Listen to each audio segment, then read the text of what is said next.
मेरा नाम झेन सिंह है। सन 2001 में मैंने उपकरणों की मरम्मत की एक दुकान शुरू की। शुरुआत में मैं एक शरीफ इंसान बनकर एक ईमानदारी भरा व्यवसाय करना चाहता था। मैं किसी को लूटना नहीं चाहता था, क्योंकि मुझे लगता था कि इससे मेरी अंतरात्मा को ठेस पहुंचेगी। लेकिन इतना व्यस्त रहने के बाद भी मैंने पाया कि मैं जो कमाई कर रहा हूँ वो सिर्फ मेरे परिवार के भरण पोषण के लिए पर्याप्त थी, किसी बचत के लिए नहीं। कई बार तो मेरी मासिक आमदनी एक साधारण कर्मचारी से भी बेहतर नहीं होती थी, और इसी वजह से मेरी पत्नी अक्सर मुझे ताने देती रहती थी। इस दुकान से ही हम पैसा कमाते हैं। जब ग्राहक से पैसे लेने होते हैं आप उनके बारे में ही सोचते हो। अगर आप ज्यादा पैसे नहीं वसूलेंगे तो कौन आपकी जेबों को भरेगा?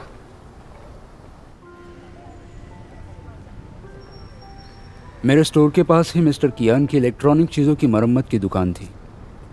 उनको मरम्मत की बहुत ज़्यादा जानकारी नहीं थी और वे सिर्फ छोटी मोटी समस्याएं ठीक कर सकते थे। लेकिन वे अपनी दुकान के बाहर बड़े बड़े विज्ञापन लगाते थे।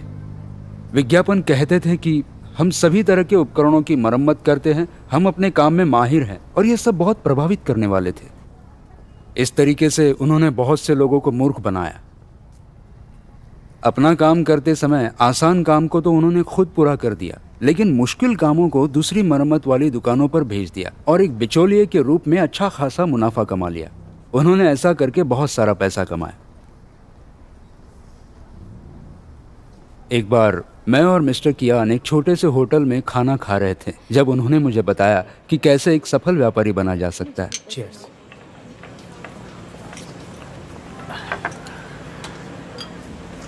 सुनो चैन, हाँ।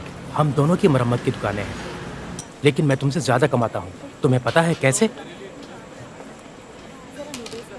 अगर रंगीन टीवी का हाई वोल्टेज कनेक्टर कैप जल जाए तो उसे बदलने के कितने पैसे लोगे?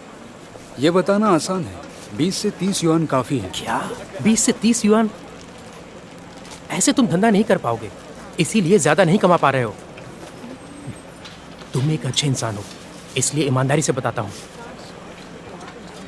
जब ऐसी समस्या आती है मैं पूरी हाई वोल्टेज असेंबली बदल देता हूँ। लेकिन अगर वो ठीक हो तो? लेकिन मैं इसे बदल देता हूँ। और क्यों? तुम भी बदल दो। अगर पुर्जे नहीं बदलोगे तो ज्यादा पैसे कैसे कमाओगे? अगर तुम ऐसा करोगे तो 10 या 100 युआन ज्यादा ले सकते हो। ये तरकीब तकनीकी काबिलियत से बहुत आगे की है। ये सिर्फ एक अलग रास्ता है। ग्राहक हमारी काबिलियत नहीं जानते। ये तुम पर निर्भर है कि कैसे उनसे और ज्यादा पैसे वसूल सकते हो। ये जल्द पैसा कमाने का तरीका है। लेकिन क्या ये ग्राहकों को ठगना नहीं है? मेरा ज़मीर इसकी इजाजत नहीं देता। ज़मीर? तुम्हें 1 पाउंड ज़मीर के कितने पैसे मिलेंगे? आजकल कोई ज़मीर की बातें नहीं करता। क्या तुम अपने ज़मीर को खा सकते हो या पैसों की तरह इस्तेमाल कर सकते हो? तुम दुनिया के तौर तरीके नहीं देख रहे हो। हमारा समाज पैसों का समाज है। पैसा ही सब कुछ है और हर कोई सिर्फ पैसा कमाने में लगा है।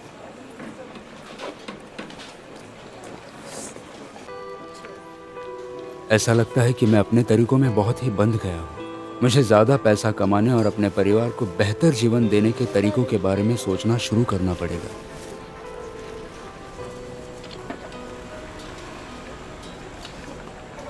अच्छा मिस्टर कियान, मैं किसी दिन आकर देखूंगा आप ये कैसे करते हैं। तब से मैंने उन लोगों की सफलता का अध्ययन करना शुरू कर दिया जो कि मेरे ही जैसे कारोबार में थे। मुझ में कुछ गलतफहमियां थी, लेकिन ज्यादा पैसे कमाने के लिए मैं बहुत सी चीजों के बारे में कुछ भी नहीं कर सका। मुझे अपने स्वभाव के विपरीत चलना था और सिद्धांत को अभ्यास में लाना था। एक दिन एक ग्राहक अपना उपकरण मरम्मत के लिए मेरे पास लाया, और जब मैंने उस पुर्जे को निकाला जो कि काम नहीं कर रहा था, मैंने और भी कुछ पुर्जे निकाल लिए जो कि भली भांति काम कर रहे थे। ऐसा मैंने ग्राहक को बहकाने के लिए किया था और उसको ये एहसास करवाया कि इसके बहुत सारे पुर्जे खराब हैं। इस बहाने से मैं उससे अधिक पैसे वसूलना चाहता था। एक पुरानी कहावत बिल्कुल सही है कि गुनाहगार व्यक्ति हमेशा डरपोक होता है। शुरुआत में मैं बहुत डरा हुआ था और मेरा दिल जोर जोर से धड़क रहा था और मुझे डर था कि कहीं ये ग्राहक मुझे ऐसा करते पकड़ न ले। मैंने मन में सोचा, अगर इसने जान लिया कि मैंने कोई कारनामा किया है और इसने मेरी पोल यहीं खोल दी तो मैं अपना मुंह कहाँ छुपाऊंगा। मुझे किसी बिल में जाकर घुसना पड़ेगा। लेकिन मैंने किसी तरह खुद पर काबू रखा। खराब पुर्जों को बदलने के बाद जब मैंने इसे करंट के साथ जोड़ा और जांच की, ये बिल्कुल सही काम कर रहा था। जब ग्राहक ने मुझसे पूछा कि मरम्मत के कितने पैसे हुए, मैंने विचार किया कि मैं पहले की तरह नरम दिल वाला नहीं बना रह सकता, और फिर दिल को मजबूत करते हुए मैंने पहले से 50% ज़्यादा पैसे बता दिए। ऐसा कहने के बाद मैंने मन में सोचा कि क्या ये बहुत ज़्यादा पैसे लेने पर मेरी शिकायत करेगी। अगर वो ज़्यादा पैसे लेने पर बखेड़ा खड़ा करेगी तो मैं इसका कारण बता दूंगा कि क्यों ज़्यादा पैसे लिए गए। अगर वो तब भी नहीं मानी तो मैं उसको कुछ छूट दे दूंगा। लेकिन मैंने कभी नहीं सोचा था कि ग्राहक कुछ भी नहीं कहेगी और पैसे मेरे हाथ में थमा देगी। ग्राहक के उपकरण लेकर चले जाने के बाद ही आखिर मैंने राहत की सांस ली। मुझे एहसास हुआ कि मेरा चेहरा और कमर पूरी तरह पसीने से लथपथ थे, क्योंकि ऐसा पहली बार हुआ था कि मैंने किसी ग्राहक के साथ धोखा किया था। मैं बहुत ही विचलित महसूस कर रहा था, लेकिन जब मैंने देखा कि मैंने ज़्यादा पैसे कमाए हैं तो ये विचलित होने का एहसास सफलता की खुशी में बदल गया। उसके बाद से मैं अपने ग्राहकों से ज़्यादा पैसे ऐंठने के लिए हर मुमकिन चाल के बारे में सोचने लगा। शुरुआत में हालांकि मुझे गलत करने का एहसास होता था, फिर मैंने शांति से अपने आप को समझाया, मैं इतना दयालु नहीं हो सकता।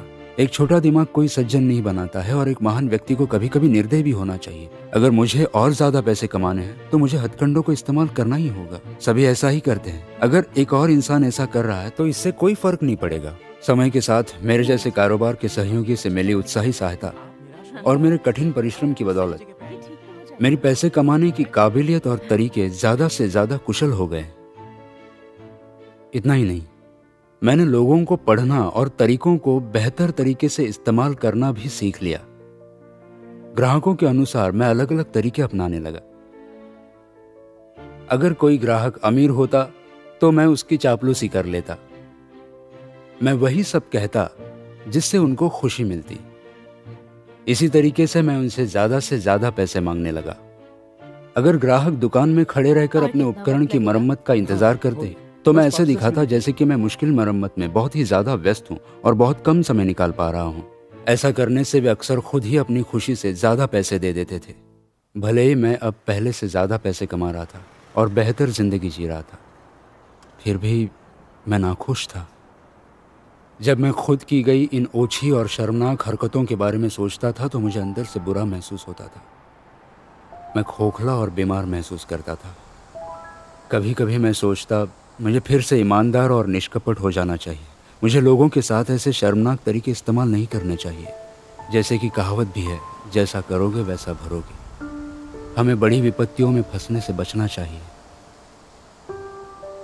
लेकिन जब मैंने आसानी से पैसे कमाने का सोचा, मेरे सारे संकल्प धरे के धरे रह गए। और जब मैं पाप की दलदल में गहरा उतरता चला गया, मुझे परमेश्वर का उद्धार मिला। एक दिन मेरी बहन सुसमाचार साझा करने के लिए आई। उसने मुझे समझाया कि कैसे परमेश्वर ने स्वर्ग, धरती और इसके सभी प्राणियों की रचना की, कैसे परमेश्वर ने पहले मानव जाति की रचना की और कैसे लोगों के पास दिल और आत्मा थी। उनके पास साधारण मानवता थी जिसमें विवेक और तर्क थे। वे परमेश्वर के वचन सुन सकते थे और उनसे डरते थे। उनको परमेश्वर की देखरेख और सुरक्षा प्राप्त थी और वे उनकी आशीष में बने रहे। लेकिन बाद में बुरे शैतान की ओर आकर्षित हो गए और परमेश्वर से मुंह मोड़ लिया। अपनी बहन की सहभागिता को कई बार सुनने के बाद मुझे लगा उसने जो भी कहा वो सब सत्य था। उसने मानव जाति की परिस्थितियों का बिल्कुल सही वर्णन किया, जिसका मेरे अंदर एक गहरा प्रभाव हुआ। मैं प्रेरित हुआ। बहन, सर्वशक्तिमान परमेश्वर के वचन और तुम्हारी बातें सुनकर मुझ पर बहुत गहरा प्रभाव पड़ा है। पिछले कुछ वर्षों में मैंने अपने कारोबार में बहुत पैसा कमाया। हाँ, और भौतिक रूप से हम पहले से बहुत बेहतर हैं। लेकिन अपने दिल में मुझे बहुत खालीपन और दर्द महसूस होता है। ऐसा इसलिए है क्योंकि मैंने परमेश्वर पर विश्वास नहीं किया और जीने के लिए शैतान के नियमों पर भरोसा किया। मुझे याद है जब मैंने पहली बार अपनी दुकान खोली थी, मैं कम से कम अपनी अंतरात्मा की आवाज़ सुनकर पैसे कमाने वाला इंसान था। लेकिन समय के साथ मुझ पर भी समाज का असर होने लगा। जैसे जैसे समय गुजरा, मुझे लगा कि अच्छी अंतरात्मा मुझे अमीर नहीं बना सकती। मैं विश्वास करने लगा कि दूसरे का गला काटे बिना सफलता नहीं मिलती। भूखे घोड़े का कभी वजन नहीं बढ़ेगा, और एक छोटा दिमाग एक सज्जन नहीं बनाता है, और एक महान व्यक्ति को कभी कभी निर्दयी होना चाहिए। इस तरह से धीरे धीरे मैंने अपनी अंतरात्मा को खो दिया और अपने मार्गदर्शक सिद्धांतों को ताक पर रख दिया। मैंने उनसे बहुत पैसा कमाया, लेकिन जब कभी मैं अपनी नीच और शर्मनाक हरकतों के बारे में सोचता हूँ तो बहुत शर्मिंदगी महसूस करता हूँ। बहन, इस तरह से जीना बहुत ही नीरस है। लेकिन आज मैं समझ गया हूँ कि वो शैतान ही था जो मुझे नुकसान पहुंचा रहा था। हाँ। सर्वशक्तिमान परमेश्वर के वचन ने मानव जाति के भ्रष्टाचार और पतन का मूल उजागर न किया होता तो मैं ये समझ नहीं पाता कि शैतान ने मुझे भ्रष्ट किया है। सही कहा। अब मैं जान गया हूँ कि परमेश्वर ईमानदार लोगों को पसंद करते हैं। मुझे अपना हृदय उनको सौंपना चाहिए और परमेश्वर की समीक्षा स्वीकारनी चाहिए। मैं झूठ नहीं बोलूंगा और परमेश्वर को धोखा नहीं दूंगा। मैं परमेश्वर की आवश्यकताओं के अनुरूप ईमानदार व्यक्ति बनूंगा। परमेश्वर की प्रशंसा पाने का यही मार्ग है। एक दोपहर को कुछ युवा दोस्त एक मॉनिटर लेकर आए जिसे मरम्मत की जरूरत थी। मरम्मत करते हुए मैंने उनको दुकान के बाहर धीमी आवाज में बातें करते हुए सुना। मुझे पता होता कि वो दुकान सही नहीं है तो मैं वहाँ नहीं जाता। सही कहा। उन्होंने मेरे 2 दिन खराब कर दिए। बिल्कुल सही कहा। मुझे लगता है ये आदमी मरम्मत का काम अच्छे से कर सकता है। जब मैंने उन्हें इस तरह से बातें करते सुना तो मैंने अपने मन में सोचा, इस स्थिति में कोई और मरम्मत करने वाला इनको बेवकूफ बना देगा। मरम्मत पूरी होने के बाद उनसे 20 या 30 युआन ज्यादा लेने में कोई समस्या नहीं। आसानी से मिलने वाले पैसों को ठुकराना मूर्खता होगी। मैं अगली बार एक ईमानदार व्यक्ति बन जाऊंगा। अगर इस बार मैं सत्य पर नहीं भी चलता हूं तो परमेश्वर को वास्तव में ज्यादा फर्क नहीं पड़ेगा। लेकिन मैंने परमेश्वर को दी गई अपनी कसम और परमेश्वर के वचन को याद किया। अगर मैं जानबूझकर दोबारा गलत काम करूंगा और सत्य को अभ्यास में लाने से इनकार करता रहूंगा, साथ ही झूठ बोलूंगा और धोखा दूंगा, तो मैं परमेश्वर द्वारा त्यागा और निष्कासित कर दिया जाऊंगा। परमेश्वर के वचन के मार्गदर्शन से मैंने एक ईमानदार व्यक्ति बनने की कसम खाई है। मैं दोबारा परमेश्वर का निरादर करके अपनी गवाही में विफल नहीं हो सकता। मॉनिटर को ठीक करने के बाद मैंने उनसे असल दाम 30 युआन ही लिए। जब मैंने ग्राहकों के चेहरे पर खुशी भरी मुस्कान देखी तो मेरे दिल को बड़ी तसल्ली हुई।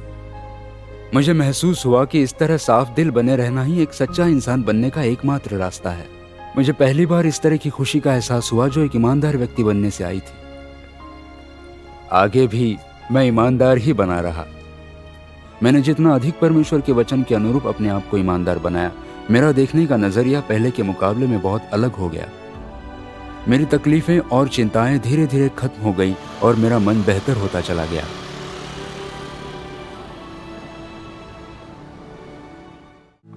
जो छोटी से छोटी बात में ईमानदार है वह बड़ी से बड़ी बात में भी ईमानदार रहेगा, और जो छोटी से छोटी बात में बेईमान है वह बड़ी से बड़ी बात में भी बेईमान रहेगा। इसीलिए सदा ईमानदार बने रहें, परमेश्वर में बढ़ते जाएं और अपने जीवन को परमेश्वर के आगे समर्पण करें। सभी को जय मसीह।